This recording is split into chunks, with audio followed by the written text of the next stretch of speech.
So it is 2 minutes after the hour, so we'll get started. Hello, everyone, and welcome. My name is Jared Teed, Product Marketing Lead for CRM Dynamics, and thank you for joining today's webinar on the end-to-end manufacturing solution, Configure Products Quote to Cash from CRM Dynamics and Cincom. And before we begin, I just wanted to go over a few housekeeping items. This webinar is being recorded and will be made available afterwards.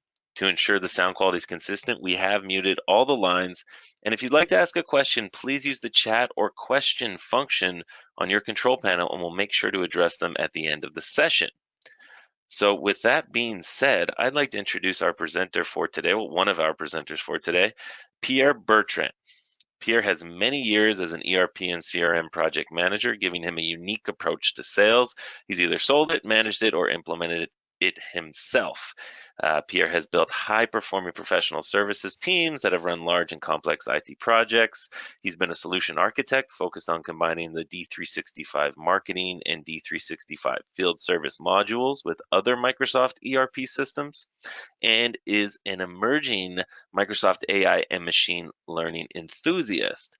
Pierre is also a professional engineer with an Ivy Business School MBA in finance and marketing, and is a Microsoft certified professional. So, Pierre, I'm going to send it over to you to take things over.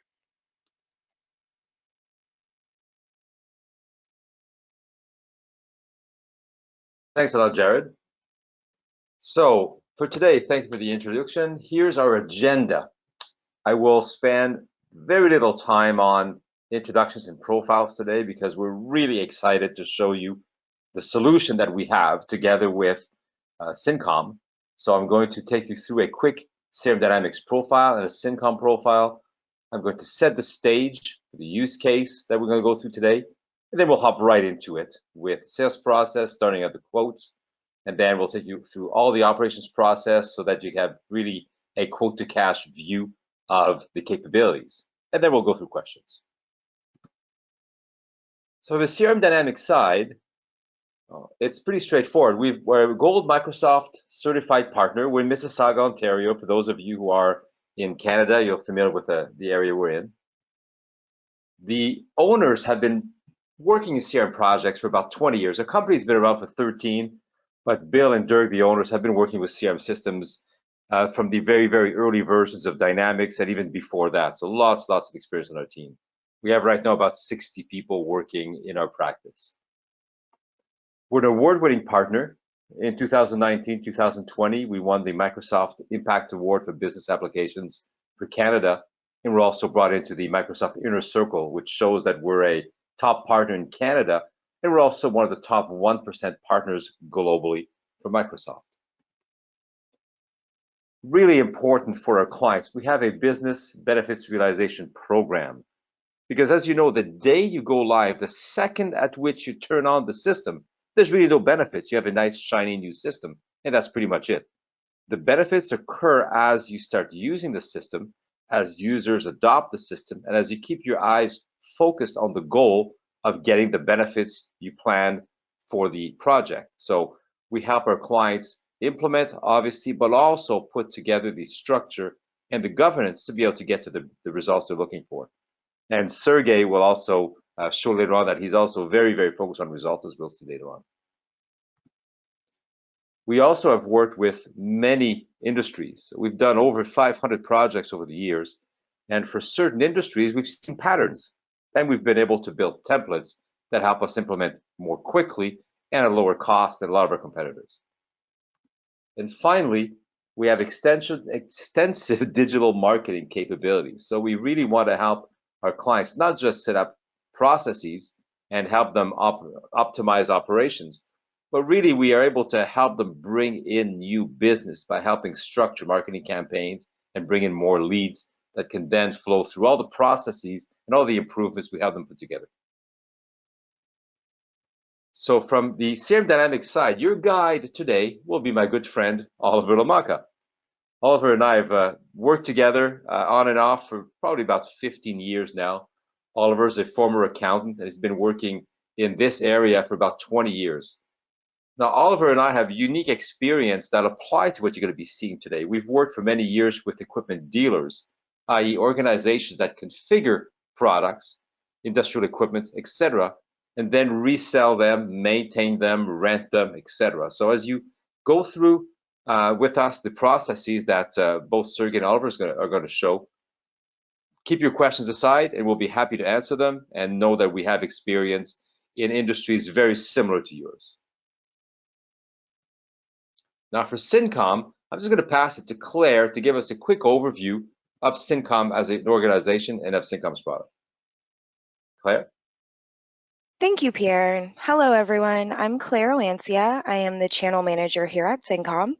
Cincom has been in business since 1968. We're headquartered in Cincinnati, Ohio, with offices around the world. We have thousands of customers who are using our technology globally today. We do offer several different product lines to help solve our customers' business problems, but today we will be showcasing our CPQSync solution. So over the last 25 plus years, Cincom has been solving the business problems of companies who sell complex products and services, particularly around configuring, pricing, and quoting. We took that knowledge over the years and our rules engine, and last year we released a brand new Azure native multi-tenant solution, CPQSync.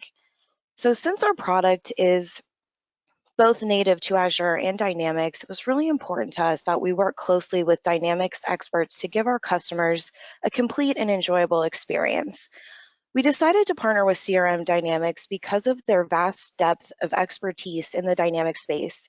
We knew they would offer the knowledge of ERP and CRM that would perfectly complement our knowledge of CPQ.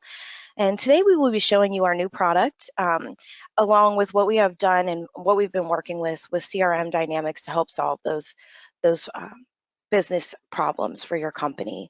With that being said, I'll go ahead and introduce you to our pre-sales architect, Sergey, who will be showing you the product today. Sergey? Wonderful, thank you so much. Happy to be here. So we should have a drum roll for Sergey. Sergey is going to be a fantastic presenter, very engaging, and as you see, he's obsessed with results. So as you have questions as we go through, make sure you keep them, and Sergey will be very happy to answer questions. Thank you, Pierre. Happy to be here. Hey, you're welcome. It's a lot of fun. Now, just going to set the stage for what you're going to see today.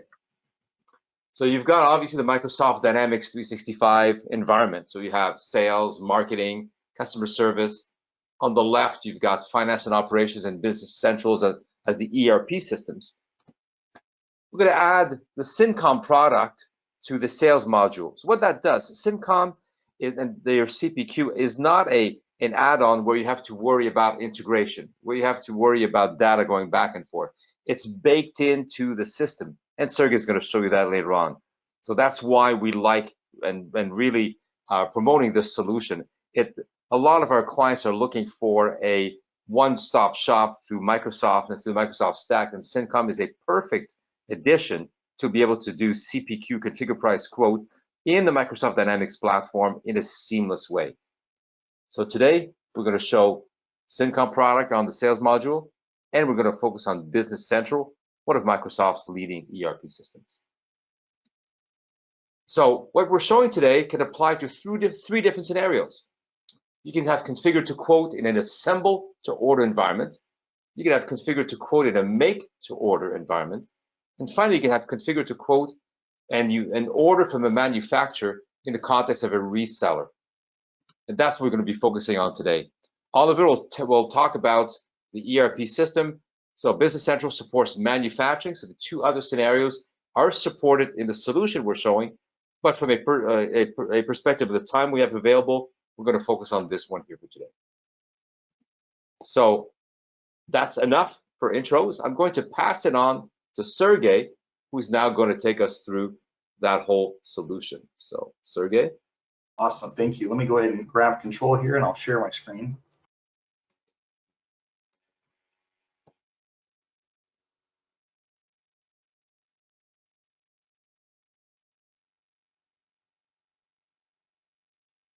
We can see it. You're good to go.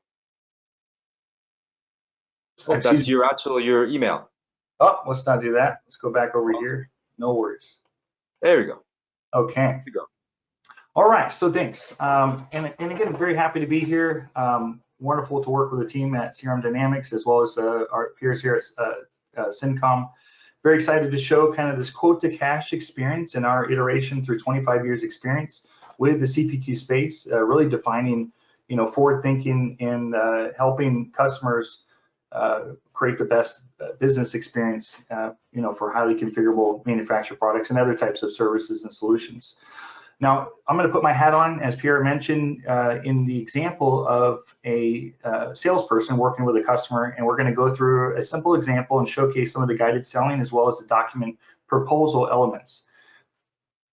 So I have one here, just starting my day as a typical salesperson. I'm trying to get deals on the books. We're early in the month, so that means that my quote has reset, and I should be looking to get some more revenue coming in for the business. I have one here that I'm working with, and as we progress through this, what I like to call it just at the very top, and as we get into this quote, is you start seeing the benefits of CPQSync as it's a seamless addition into the Dynamics workspace. So at the very top of the screen here, you're going to see a configure quote and generate proposal. These two features and buttons are directly integrated components of our ISV or independent software vendor contribution to the Microsoft workspace. So through the Dynamics marketplace, we can plug this in and offer an extension and enrich the experience for folks that need this kind of guided selling, highly configurable experience, and in this example for the manufactured product. Now I'll go and start and work with this customer, and we'll dive through what that experience can look like. So the first thing we're going to see is a catalog of services. These are different products and features that would be presented in your portfolio, for the reseller. And I'm going to go ahead and maximize this real quick just to get a better view and visibility of what I'm presenting here. And remember, this is all responsive, so it works through the traditional experience through Microsoft. So if I was using this on my tablet or a smartphone, I can consume that experience from anywhere. This particular example has a lot of different wide range of components. We're going to focus on the manufacturer item, in this example, an air compressor. But in other scenarios, as Pierre alluded to, the solution CPQSync is well suited to manage services, solutions, and not just tangible products. So somewhere in the mix, it really can be utilized like a Swiss Army knife to accomplish a lot of different business tasks.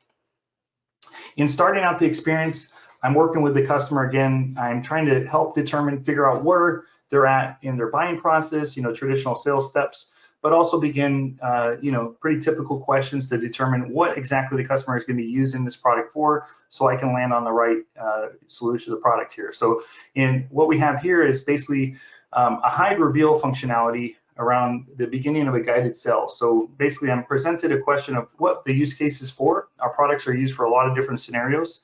And if I am able to determine that the machine shop is the best fit for the product the customer is looking at today, what happens is that we are able to filter out a listing of products that are the best fit for that scenario, and one of which is identified either from internally, we need to sell more of these, or this is ultimately the best fit all up.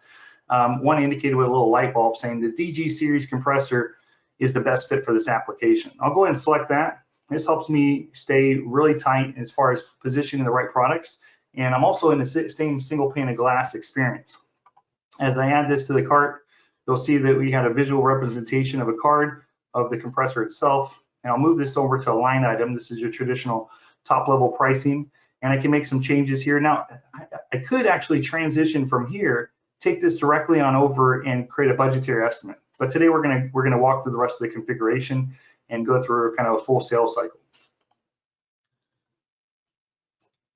So the next steps that happen is basically walking through a series of configurations and other types of questions that could be asked to kind of make sure we land on the right products and services. I'm going to skip over, kind of look, touch, and feel, but get more to the items that are going to be more complex that historically would rely on me as a salesperson to reach out to disparate tools or actually tribal knowledge from other folks in the organization.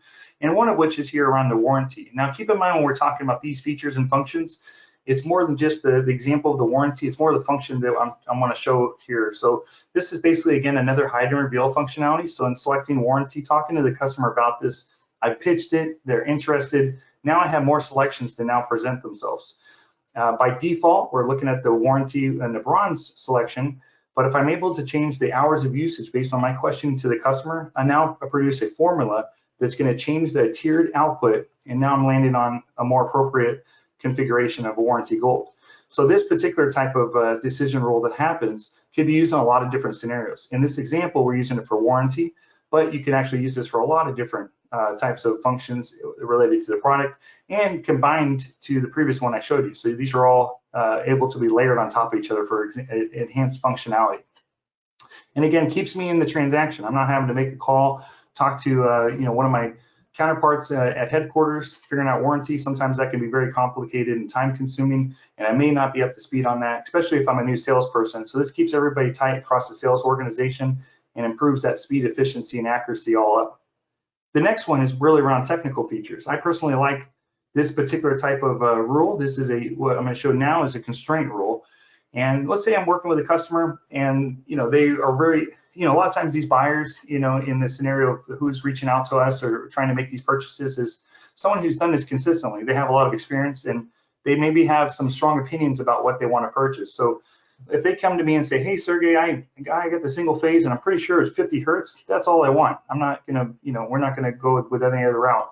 If I make that selection and I fall into maybe the order taking and kind of go into the customer's pressure to make this particular selection, I'm indicated with a policy tip. It's actually telling me that that's not an available configuration. And this could be for a number of reasons. It could be outdated. We've made a change to our product portfolio, or it just really isn't a configurable output. The great thing about this, though, is I'm allowed to stop, make the correction, and put us back on track. It really improves the customer experience. It does improve the speed and efficiency, again, as I mentioned earlier. But this is going to stop me from sending over bad orders out to production and back to Oliver's team, things that aren't going to be able to be executed or fulfilled. If I was going to do that, that's going to spin up a lot of other resources, managers, folks in those other teams, and cost a lot of money internally, just kind of working to remedy that and correct that situation. So I can quickly put this back on track, align it to the 60 Hertz, set apply, and now we can proceed. Now we're back to continuing the configuration. The last rule, really quick, I wanted to share is around relationship items. These are used in this scenario with accessories, and this works out real well. I've been in a scenario where I've had to, call and, just order some parts for a car, and working with the representative, they were very, confident they got all the right parts and everything was perfect. And I boxed out a little bit of time to do the work. When the parts came, it turned out that these parts were actually were all wrong. So it stopped me in my tracks. I really had a bad taste in my mouth working with this particular reseller, and it just didn't work out in my favor. So in this scenario, this is not Sergey on the weekend working on a side project on the car. This is an enterprise organization with large-scale air compressors, manufactured items, probably spanning across the the country. So if I'm trying to help the customer with an air hose, and I set them up with the wrong air hose, this could be catastrophic. This could create a lot of problems, damage the relationship with this customer, and probably really stifle a lot of upcoming money and revenue from future sales. However, with the relationship rule that's set in CPQSync, I can look at only items that fit the selected product. So these are all DG series related items. If I hit select, there's no sideways room for failure. This is only going to be the right product. So it keeps me right and tight and make sure to maintain the absolute highest level of customer experience for any of the products that we're configuring. So if I go ahead and add that, we can quickly now transition to look and see what everything looks like. I'll save this and our pricing will come back again. But we're not done here. This customer's giving me a hard time. He's really talking to me about the types of motors, and he's beating me up on warranty. Took a hard time to get him to see the value there. So now he wants a discount. He says, Sergey, this sounds fantastic. I'm ready to make this purchase, but I really, I'm going to need 15% off to really sweeten this deal and go ahead and approve this transaction. So from my side, I have a top level pricing here, and we have some functionality. There's a lot of different pieces that you can use to change here. In our example today, I'm going to use it as a discount, but you could actually configure this as a margin uplift. You can add level of effort. There's lots of different formulas that can actually play out in this actually scenario here. But if I'm going to go ahead and just look at the discount perspective, at 15, I am automatically trigger a discount. Margins get presented here. So there's a formula that happens, and then we can see exactly what's happening in the transaction. I can save that. The other piece that's interesting here is because we have kind of checks and balances. So now we can pivot upon the workflow within Dynamics to make sure that we can loop in another resource to prove this, make sure Sergey's not just giving away free air compressors. So that really helps a lot, make sure we're consistent on our margin and revenue downstream. Now I'm going to minimize this so you can see we're really back into our same pane of glass in the Dynamics. We didn't actually go anywhere. This is all still in Dynamics. Moving forward. And the other piece that's interesting here is throughout the entire process, as I am building this out, I can, I'm actually collecting data on the back end. So the second part that we didn't get to yet was the generate proposal. And so this is actually going to capture and collect information based on the configuration in real time. So I'm not actually having to manually produce any documentation. Anybody out there that's had to done that, it's pretty painful and also has a lot of room for error. You know, we're not, as humans, are not always spot on perfect like our machine counterparts. So the generate proposal process can make very spot on documents and proposals.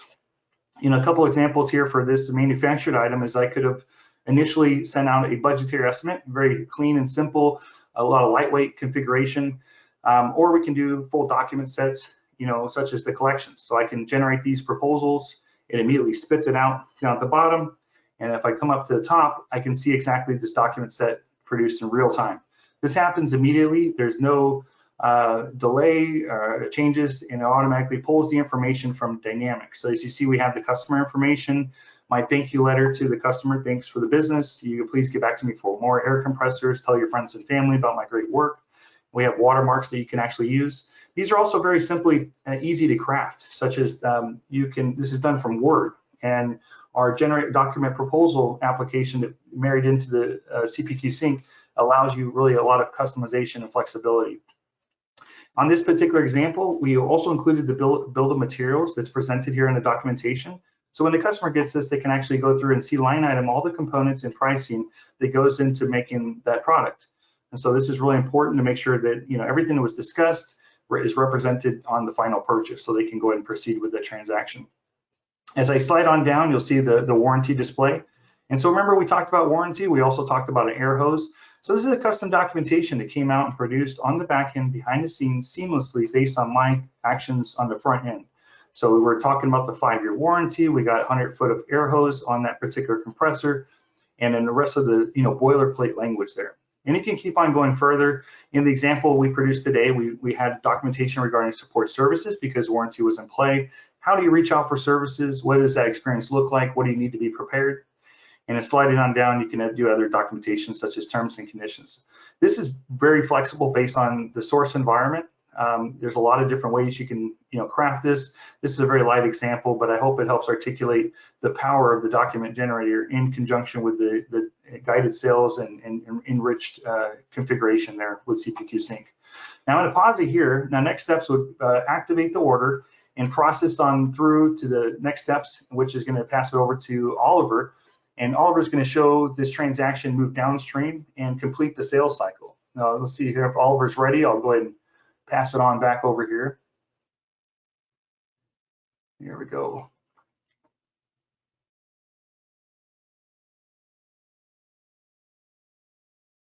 All right, Oliver, here we go. Thank you so much. Let me just show my screen.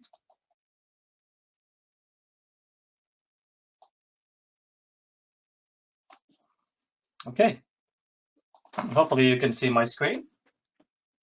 Okay. Good to go. Sorry. Yes, you can see my screen, correct?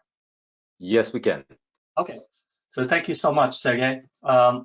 So once that information is processed through CPQ and CRM or sales, that information is automatically through synchronization sent back to the operation and financial side of the software within Dynamics 365. So in this case, we're using the Business Central application within the Dynamics 365 ecosystem. As Pierre mentioned earlier, we will focus primarily on the configure to purchase from a manufacturer.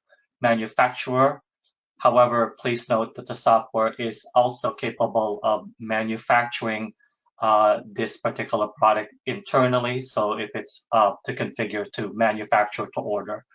So we'll just focus on the purchase from the manufacturer standpoint. Once that order is placed and configured within CPQSync that is passed on to Business Central. And that will appear as an open sales order amongst our other open sales order list in here. The one that's I've got synchronized and predefined for this presentation for ease is order number 29. So I'm just going to open that up. As you can see, when you're looking at this particular order, just refreshing this for a second. That's been my internet issue. So as you can see, that order was placed originally by Acme Industries. And please don't mind the dates in here. This is a demonstration database, so it's a few months back.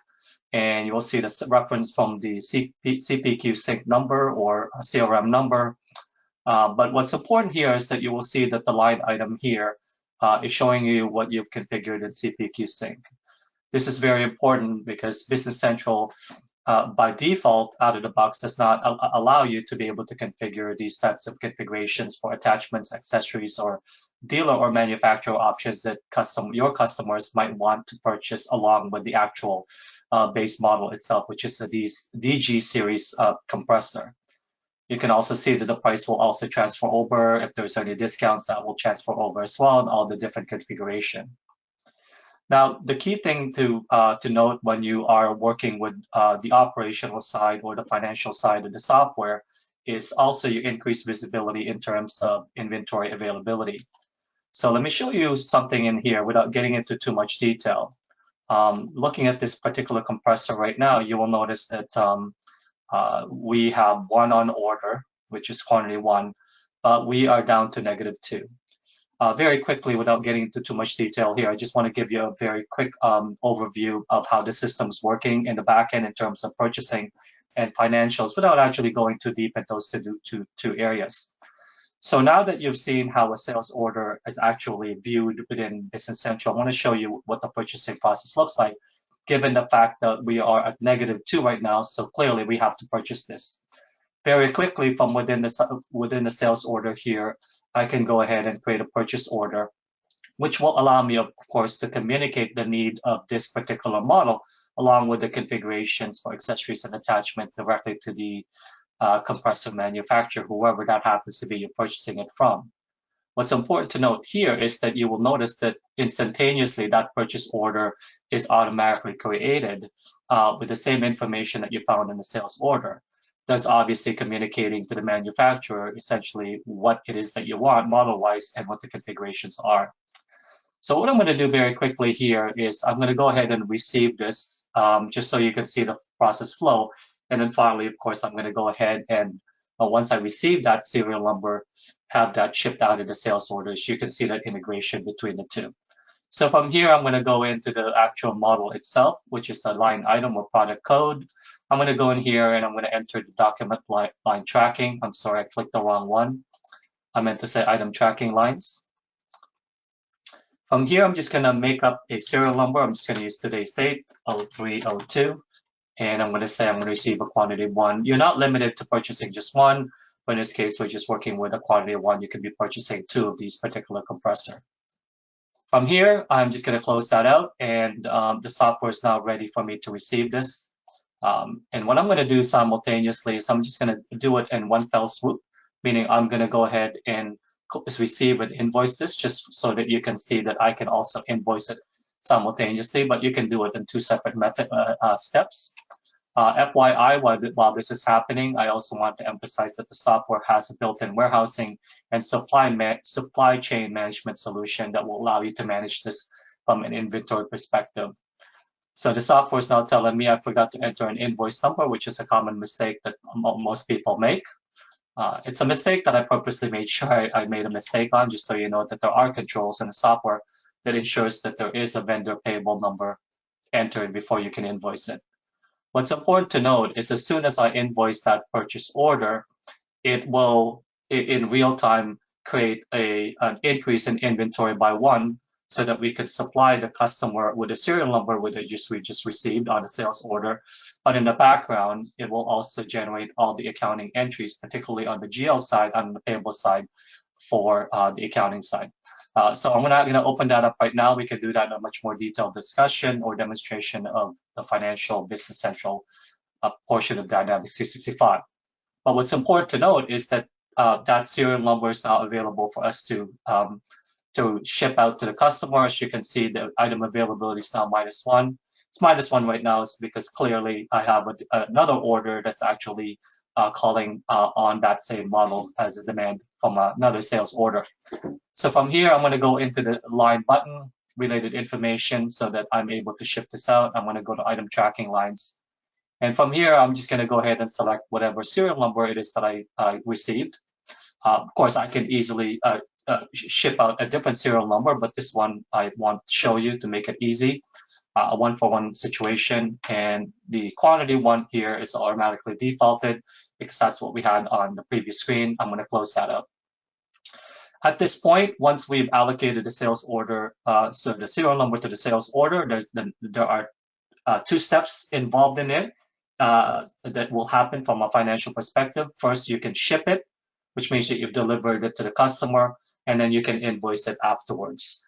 For ease, I'm just going to show you both process at the same time. So I'm going to ship and invoice at the same time.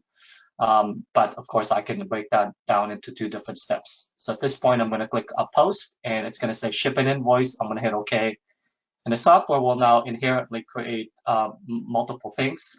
In the background, it will create this document, which is a posted sales invoice document with the same detail that you saw on the sales order, the model, and all the configurations. What's also important to note is that it will automatically generate a receivable in the back end, as well as the financial entries in the back end in real time. There's no need to batch this information. Now, from here, to finish it off, you also have the ability to print this on hard copy or piece of paper, or you can also email this to one or more recipient that needs to receive this invoice for approval for payment from your customer. That's it. Thank you very much.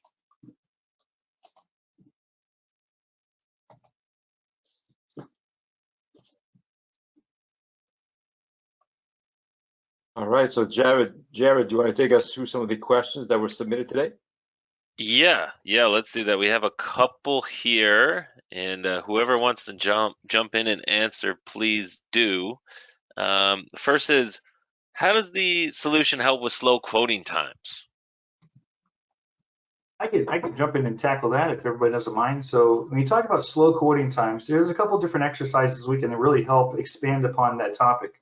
We've done this in a recent lunch and learn where we talk about cost reductions, and really this is kind of from the perspective that we've seen around return on investment. So when we talk about quote times and things like that, there's a lot of elements that go into that experience, and also like for example the pay rate of the particular resource that's building it. So there's a lot of different perspectives there. So not just the actual time duration stopwatch, but I think there's an important cost consideration there. And because you're also keeping it in one single pane of glass within Dynamics, it's a very seamless end-to-end experience. So you're not having to jump out.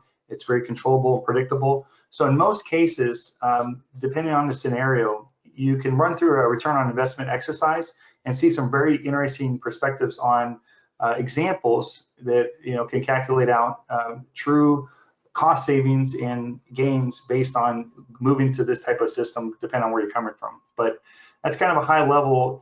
Typically, it really gets exciting to see an example in real time, and we can take it from a variety of different source environments, so where you're starting at to what that output could look like. Perfect. A couple more here, and I think they're probably going to be directed at you as well, Sergey. My team's frustrated by quote inaccuracies. How can this help? Oh yeah, I love this. So in a past life, I've had to do a lot of statement of work and project scoping. So enterprise class scoping of different type of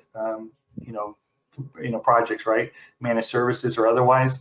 And you got twofold of things that are happening. Traditionally, you have ad hoc solutions that you're used to enable you to produce an accurate documentation. I think you also, from the perspective, historically, the only thing that really mattered was the output of the document. So you really kind of almost sometimes are working from templates and get a spreadsheet. And if you're, are able to utilize a tool like CRM Dynamics, to facilitate and speed up the transaction. That helps, but then you're missing that document sign. It's a manual process.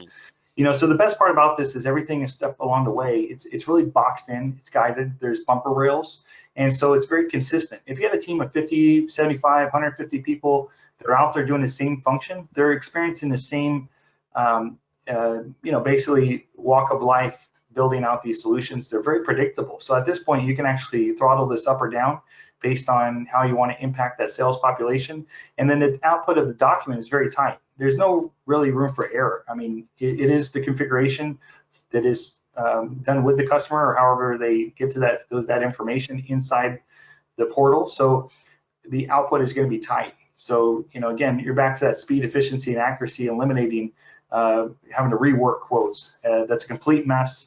It's kind of a thing of the past now. As long as you get it right in the first time and ask the right questions and stay in the system, you really just can't go sideways with that.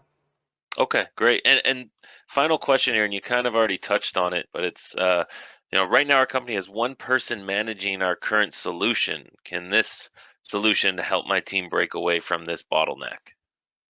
Yeah, absolutely. So I mean, a lot of things can happen. So in that scenario, if you're talking about like an admin that manages kind of like the sales solution or something like that, a couple things can happen. Basically extending tribal knowledge across the greater population of the entire team. So everything that is like a best practice, create like I always like to call from a Microsoft perspective, a digital nervous system. So it's a shared collaborative growth. Everybody benefits from the best practices. And from an admin perspective, that's fine. We have a point and click manager portal that you can set the cadence of what the best practices are through the guided selling journey through CPQSync and extend that out to the rest of the team. So it's pretty lean and mean, if you will. Not overly simplified, but it's pretty easy walk of life to manage and influence that greater team. Great. Well, thank you so much for answering those questions. I don't see any others coming in. I want to take a second to thank everyone who joined today, and reminder that the webinar recording will be made available to you afterwards. And a big thanks to our presenters, Pierre, Oliver, and Sergey. I hope everyone stays safe and has a great rest of their day and week. Thank you so much, everybody.